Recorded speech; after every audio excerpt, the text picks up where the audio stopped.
যে ব্যক্তি গোপনে আল্লাহর জিকির করে, আল্লাহকে স্মরণ করে আর চোখের পানি ছাড়ে। কি ছাড়ে? চোখের পানি ছাড়ে। আমাদের তো চোখের পানি নামে না।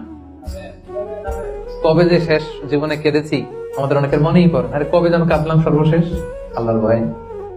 এত ব্যস্ত জীবন, এত যান্ত্রিক জীবন, এত বিজি স্কেডিউল, আল্লাহর ভয়ে যে নিজের গুনার কথাগুলো স্মরণ করে একটু চোখের পানি ফেলবে এটাই ভুলে গেছি। যারা গোপন ভাবে আল্লাহ তাআলাকে স্মরণ করে চোখের পানি ফেলে, আল্লাহ ওই ব্যক্তিকে আরো নিচে ছায়া দেয়। 2 ফোঁটা পানি আল্লাহর কাছে সবচেয়ে প্রিয়। এক হচ্ছে জিহাদের ময়দানে রক্তের ফোঁটা, আরেক হচ্ছে অনুতপ্ত বান্দার চোখের পানির ফোঁটা। জাহান্নামের আগুন কি দুনিয়ার আগুনের মতো? অনেক শক্তিশালী। পৃথিবীর কোনো কিছু এটাকে নিভাতে পারে না, কিছু না। শুধু পারে একটা জিনিস, সেটা হচ্ছে চোখের পানি। সেটা কি?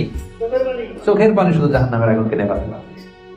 এজন্য রাসূল সাল্লাল্লাহু আলাইহি ওয়াসাল্লাম আল্লাহ তাআলার কাছে বলতেন, আল্লাহুম্মা ইন্নী আউযু বিকা আন আইনিন লা তাদমা। আল্লাহ, ওই চোখ থেকে আমি পানাহ চাই যে চোখ কাঁদে না, যে চোখ দিয়ে পানি নামে না। এরকম চোখ আমি চাই না। আল্লাহ, এমন চোখ আমি চাই যে চোখ তোমার ভয়ে অশ্রু বিসর্জন দেয়।